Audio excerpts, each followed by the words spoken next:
ಹೀಗೆ ಇದ್ದಕ್ಕಿದ್ದಂತೆ ಕಾಣಿಸಿಕೊಂಡ ಬೃಹತ್ ಗಾತ್ರದ ಹೆಬ್ಬಾವು. ಹೆಬ್ಬಾವನ್ನು ಕಂಡು ಗಾಬರಿಯಿಂದ ನೋಡುತ್ತಿರುವ ಸ್ಥಳೀಯರು. ಈ ದೃಶ್ಯ ಕಂಡು ಬಂದಿದ್ದು ಚಿಕ್ಕಬಳ್ಳಾಪುರ ತಾಲೂಕಿನ ನಂದಿ ಗ್ರಾಮದಲ್ಲಿ. ಹೌದು, ನಂದಿ ಬೆಟ್ಟದ ತಪ್ಪಲಿನಲ್ಲಿರುವ ಡಾಕ್ಟರ್ ಬಿಆರ್ ಅಂಬೇಡ್ಕರ್ ಮೆಟ್ರಿಕ್ ಪೂರ್ವ ಬಾಲಕರ ವಿದ್ಯಾರ್ಥಿ ನಿಲಯದ ಬಳಿ ಬೃಹತ್ ಗಾತ್ರದ ಹೆಬ್ಬಾವೊಂದು ಪ್ರತ್ಯಕ್ಷವಾಗಿತ್ತು. ಹೆಬ್ಬಾವಿನ ಗಾತ್ರ ಕಂಡು ಸ್ಥಳೀಯರು ಕೆಲ ಕಾಲ ಆತಂಕಕ್ಕೀಡಾಗಿದ್ದರು.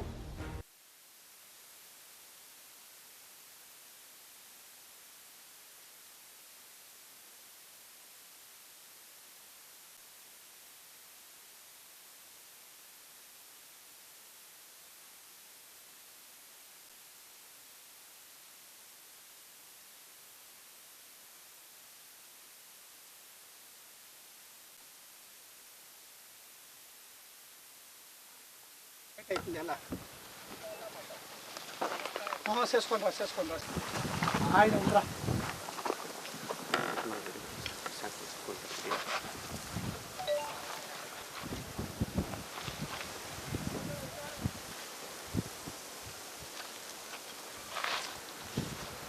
ಸ್ವಲ್ಪ ಈ ಕಡೆ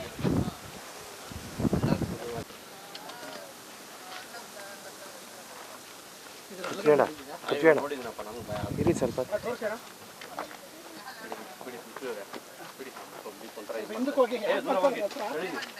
ಸ್ವಲ್ಪ ನಂಗೆ ಐಡಿಯಾ ಇಲ್ಲ ಇದು ಅದು ಹೋಲ್ಗಳು ಜಾಸ್ತಿ ಇದೆಯಾ ನೋಡಿ. ಪೈಂಟ್ ಬೇರೆ ತಿಸ್ಕೊಂಡ್ರೆ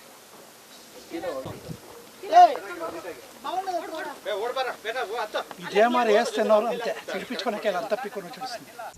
ಮುನಿರಾಜು ಅಂತ ನಾವಿಲ್ಲಿ ನಮ್ಮ ಜಾಗದಲ್ಲಿ ಕ್ಲೀನ್ ಮಾಡಿಸ್ತಿದ್ವಿ. ಕ್ಲೀನ್ ಮಾಡಿಸಿದಾಗ ಅಲ್ಲಿ ಒಂದು ಯಾವ ಥರ ಕಾಣಿಸ್ತು ಏನು ಅಂತ ಹತ್ರಕ್ಕೆ ಹೋಗಿ ನೋಡಿದಾಗ ದೊಡ್ಡದಾಗಿ ಹೆಬ್ಬಾವು ಕಾಣಿಸ್ತು. ಸಿಕ್ಕಾಪಟ್ಟೆ ಭಯ ಬಿದ್ದು ಆಮೇಲೆ ನಮಗೆ ಪಂಚಾಯತಿಯಲ್ಲಿ ಪಿ ಡಿ ಒ ಸರ್ ಇದ್ದರು.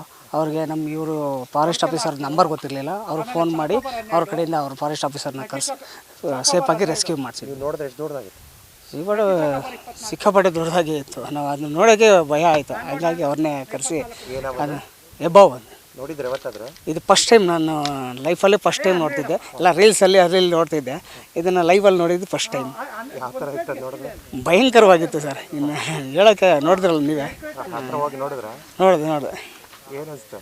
ಭಯ ಆಯಿತು. ಸ್ವಲ್ಪ ಡಿಸ್ಟೆನ್ಸ್ ಮೇಂಟೈನ್ ಮಾಡ್ಕೊಂಡು ದೂರ ಇದೆ. ಆಮೇಲೆ ಅಷ್ಟೊತ್ತಿಗೆ ಫಾರೆಸ್ಟ್ ಆಫೀಸರ್ ಬಂದು ಅವ್ರನ್ನ ರೆಸ್ಕ್ಯೂ ಮಾಡಿಕೊಂಡು ತಗೊಂಡು. ಸ್ಥಳೀಯರಿಂದ ಮಾಹಿತಿ ಬರುತ್ತಿದ್ದಂತೆ ಅಲರ್ಟ್ ಆದ ಅರಣ್ಯ ಇಲಾಖೆ ತಕ್ಷಣವೇ ಸ್ಥಳಕ್ಕೆ ಧಾವಿಸಿದ ಅರಣ್ಯ ಅಧಿಕಾರಿಗಳು ಜೊತೆಗೆ ಉರಗ ತಜ್ಞರ ತಂಡದ ಸಮೇತ ಎಂಟ್ರಿ ಕೊಟ್ಟು ಪರಿಶೀಲನೆ ನಡೆಸಿ ಹೆಬ್ಬಾವನ್ನು ಸುರಕ್ಷಿತವಾಗಿ ಹಿಡಿಯುವ ಕಾರ್ಯಾಚರಣೆ ಆರಂಭಿಸಿದ್ದಾರೆ. ಹಾವಿನ ಚಲನವಲನವನ್ನ ಗಮನಿಸುತ್ತಲೇ ಕಾರ್ಯಾಚರಣೆ ನಡೆಸಿದ ಉರಗ ತಜ್ಞ ಕೊನೆಗೂ ಬೃಹತ್ ಗಾತ್ರದ ಹೆಬ್ಬಾವನ್ನು ಸುರಕ್ಷಿತವಾಗಿ ಸೆರೆ ಹಿಡಿದರು. ನನಗೆ RF ಫೋನ್ ಮಾಡಿದ್ರು, ಈ ಥರ ನಂಜಿ ಪಂಚಾಯತಿಂದ ಒಂದು ಹಾಸ್ಟೆಲ್ ಇದೆ, ಅದ್ರ ಹತ್ರ ಹೆಬ್ಬಾವು ಬಂದುಬಿಟ್ಟಿದೆ, ಸ್ವಲ್ಪ ನೋಡಿ ಅದು ಅಂದ್ಬಿಟ್ಟು. ನಾನು ಅಲ್ಲಿ ಇಲ್ಲಿ ಬಂದು ನೋಡಿದಾಗ ನಮ್ಮ ಆನಂದ ಸರ್ ಇಲ್ಲೇ ಇದ್ದರು. ಅವರು ಇಲ್ಲ ನಮಗಿನ್ನ ಮುಂಚೆನೇ ಬಂದು ಅವರು ಫೋನ್ ಮಾಡಿ ಈ ಥರ ಇದೆ ಅಂತ ಹೇಳಿದ್ರು. ಅವರು ಜನಗಳಿಗಿಂತ ದೂರ ಇದ್ದು ಹಾವುಗಳು ನೋಡ್ಕೊತಾ ಇದ್ದರು. ಇದು ನಂದಿ ಹಿಲ್ಸ್ ಹತ್ರ ಇರೋದು, ಬೆಟ್ಟಗಳು ತಪ್ಪಲಾದ್ರಿಂದ ಇಲ್ಲಿ ಹಾವುಗಳು ಬರೋದು ಸಹಜ. ಯಾಕಂದರೆ ಇದೆಲ್ಲ ತಪ್ಪಲಲ್ಲಿರೋದು, ಒಂದು ಅಡಿ ಜಾಗ ಇಲ್ಲ ಬೆಟ್ಟಕ್ಕೂ ಇದಕ್ಕೂ ಜಾಗ ಇರೋ ಹಾಸ್ಟೆಲ್ಗೂ. ಇದೇನಾದ್ರೆ ಗೋರ್ಮೆಂಟ್ ಅವ್ರದ್ದು ತಪ್ಪಿದೆ, ಜಾಗಗಳಿಲ್ಲ ಅಂದ್ಬಿಟ್ಟು ಬೆಟ್ಟಗಳ ತಪ್ಪಲಲ್ಲಿ ನೀವು ಅವ್ರು ಕಟ್ಟಿಬಿಟ್ರೆ ಅಲ್ಲಿ ವಾಸ ಮಾಡೋ ಪ್ರಾಣಿ ಎಲ್ಲೋಗಿ ವಾಸ ಮಾಡುತ್ತೆ. ಅದರಿಂದ ಅರ್ಥ ಮಾಡ್ಕೋಬೇಕು. ಇನ್ನೊಂದು ಹೆಬ್ಬಾವು ಬರೋದ್ರಿಂದ ಯಾರಿಗೂ ಅಷ್ಟು ಭಯ ಬೀಳೋಂಥ ಕೆಲಸ ಏನಿಲ್ಲ. ಆದರೆ ಹಾವು ನೋಡಿದಾಗ ಎಲ್ಲರಿಗೂ ಭಯ ಆಗುತ್ತೆ. ಯಾಕಂದರೆ ಅದು ಹೆಚ್ಚು ಕಮ್ಮಿ ದೊಡ್ಡ ಹೆಬ್ಬಾವೇ, ಕುರಿಗಳೆಲ್ಲ ನುಂಗುವಂಥದ್ದು. ಅದು ನೋಡಿ ಭಯಭೀತರಾಗಿದ್ದರು. ಆನಂದ್ ಸರ್ ಅವ್ರು ಫೋನ್ ಮಾಡಿದ್ರು, ಆಮೇಲೆ ಮಾರಪ್ಪ ಸಾಹೇಬರು ಫೋನ್ ಮಾಡಿದ್ದಕ್ಕೆ ಬಂದು ಇದು ಹೆಚ್ಚು ಕಮ್ಮಿ ನಿಮಗೆ ಒಂದು 10 ಅಡಿ ಇದೆ, 10 ಅಡಿ ಇದೆ, 10 ಅಡಿ ಉದ್ದ ಇದೆ.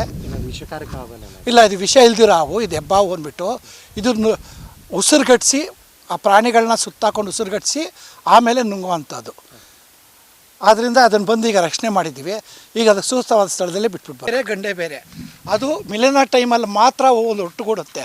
ಒಂದು ನಿಖರವಾದ ಪ್ಲೇಸಲ್ಲಿ ಮೊಟ್ಟೆ ಇಡುತ್ತೆ, ಕೆಲವು ಡೈರೆಕ್ಟು ಮರಿಗಳು ಹಾಕುತ್ತೆ. ಮಂಡ್ಲ ಆ ಥರವು ಮಂಡ್ಲ ಆಮೇಲೆ ಗ್ರೀನ್ ಮೆಣಸಿನಕ್ಕೆಲ್ಲ ಡೈರೆಕ್ಟ್ ಮರಿ ಹಾಕೋದು. ಇವು ಹೆಬ್ಬಾವುಗಳೆಲ್ಲನೂ ಮೊಟ್ಟೆ ಇಕ್ಕೋದು.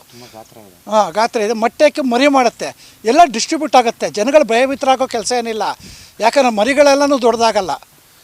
ಈಗ ನಾಗರಾವು 25ರಿಂದ 35 ಮೊಟ್ಟೆಗಳಿಕ್ಕಿದ್ರೂ ಕಪ್ಪೆಗಳು ನಾಗರಾವು ಮನೆ ತಿನ್ನಾಕತ್ತೆ. ಅದೇ ಒಂದು ಜೀವನ ಶೈಲಿ ಅದು. ಈಗ ಮನುಷ್ಯರ ಮೇಲೆ ಏನು ದಾಳಿ ಮಾಡಲ್ವಾ ಇದು? ಇದು ಮನುಷ್ಯರು ಅದನ್ನು ಹ್ಯಾಂಡಲ್ ಮಾಡಿದಾಗ ದಾಳಿ ಮಾಡುತ್ತೆ. ಇಲ್ಲಾಂದರೆ ಈಗ ನೀವು ನೋಡ್ದಂಗೆ ಸುತ್ತಮುತ್ತಲೆಲ್ಲ ಮನುಷ್ಯರು ನಿಂತಿದ್ರು, ಬಟ್ ಅದು ಎಸ್ಕೇಪ್ ಆಗೋಕ್ಕೆ ದಾರಿ ಹುಡುಕ್ತಾ ಇತ್ತು ಹೊರತು ಯಾರ ಮೇಲೂ ದಾಳಿ ಮಾಡಲಿಲ್ಲ. ಈಗ ಅದನ್ನು ರೆಸ್ಕ್ಯೂ ಮಾಡೋ ನಿಮ್ಮ ಮೇಲೆ ಅಟ್ಯಾಕ್ ಮಾಡ್ತಿತ್ತು ಆ ಥರ? ಅದು ರೆಸ್ಕ್ಯೂ, ಅದಕ್ಕೆ ಏನಂದರೆ ಆ ಪ್ರಾಣಿಗೆ ನಾನು ರೆಸ್ಕ್ಯೂರ್ ಅಂತ ಏನು ಗೊತ್ತಿದೆ, ಅದಕ್ಕೆ ಆ ಪ್ರಾಣಿಗೆ ಭಯಭೀತವಾಗಿ ನಾನು ನೋಡಿದ ತಕ್ಷಣ ನಾನೇನೋ ಮಾಡ್ತೀನಿ ಅಂದ್ಬಿಟ್ಟು ನನ್ನ ಮೇಲೆ ಅಟ್ಯಾಕ್ ಮಾಡೋಕ್ಕೆ ಬಂತು ಹೊರತು ಅದಕ್ಕೆ ನಾನು ರಕ್ಷಣೆ ಮಾಡ್ತಾಯಿದ್ದೀನಿ, ಎತ್ಕೊಂಡೋಗಿ ಬೇರೆ ಕಡೆ ಸೂಕ್ತವಾಗಿಬಿಡ್ತೀನಿ ಅಂತ ಅದು ಗೊತ್ತಿಲ್ಲ. ಯಾರೋ ನಮ್ಮನ್ನೇನೋ ಅಟ್ಯಾಕ್ ಮಾಡೋಕ್ಕೆ ಬರ್ತಾಯಿದೆ ಅಂತ ದಾಳಿ ಮಾಡ್ತಷ್ಟೇ. ಆಮೇಲೆ ನಾನು ಅದನ್ನು ಇಟ್ಕೊಂಡ್ಮೇಲೆ ಫಸ್ಟು ಟೈಟಾಗಿ ಇಟ್ಕೊಂಡೆ, ಆಮೇಲೆ ನಾನು ಅದನ್ನು ಇಟ್ಕೊಂಡ್ಮೇಲೆ ಅದು ಸೈಲೆಂಟಾಗೇ ಇತ್ತು ಅದ್ರ ಪಾಡ್ಗದು. ಬೃಹತ್ಘಾತಕ ಆವಾಗಲೇ ಕಾಣಿಸೋಕೆ ಜನರು ಸಾಮಾನ್ಯ ಇರ್ತಿಲ್ಲ ಆ ಥರ. ಅಣ್ಣ ಭಯ ಬೀಳೋ ಅಂಥ ಕೆಲಸಗಳೇನಿಲ್ಲ. ಸ್ವಲ್ಪ ಡಿಸ್ಟೆನ್ಸ್ ಮೇಂಟೈನ್ ಮಾಡಿ, ಹತ್ರ ಹೋಗ್ಬೇಡಿ ವೀಡಿಯೋಗೋಸ್ಕರ. ಡಿಸ್ಟೆನ್ಸ್ ಯಾಕಂದ್ರೆ ಅದಕ್ಕೂ ಭಯ ಬೀಳುತ್ತೆ, ನಿಮ್ಮನ್ನು ನೋಡಿ ಅದು ಭಯ ಬೀಳುತ್ತೆ, ಅದನ್ನು ನೋಡಿ ನಿಮಗೆ ಭಯ ಆಗುತ್ತೆ. ಡಿಸ್ಟೆನ್ಸ್ ಮೇಂಟೈನ್ ಮಾಡಿ, ಫಾರೆಸ್ಟ್ ಡಿಪಾರ್ಟ್ಮೆಂಟ್ಗೆ ಫೋನ್ ಮಾಡಿ, ಇಲ್ಲ ಸ್ನೇಕ್ ರೆಸ್ಕ್ಯೂಯರ್ಸ್ ಇರ್ತಾರೆ, ಅವ್ರು ಸಿಕ್ಕಲಿಲ್ಲ ಹತ್ರ ಹಳ್ಳೀಲಿ ಯಾರೋ ಒಬ್ಬರು ಆ ವಿಡಿಯೋರು ಇರ್ತಾರೆ. ಆದರೆ ಲೀಗಲಾಗಿ ಮಾಡೋವಂಥ ರೆಸ್ಕ್ಯೂಯರ್ಸ್ಗೆ ಮಾತ್ರ ಫೋನ್ ಮಾಡಿ. ಅರಣ್ಯ ಇಲಾಖೆ ಹಾಗೂ ಉರಗ ತಜ್ಞರ ಸಮಯೋಚಿತ ಕಾರ್ಯಾಚರಣೆಯಿಂದ ಯಾವುದೇ ಅಪಾಯವಿಲ್ಲದೆ ಬೃಹತ್ ಹೆಬ್ಬಾವನ್ನು ಸೆರೆ ಹಿಡಿಯಲಾಯಿತು.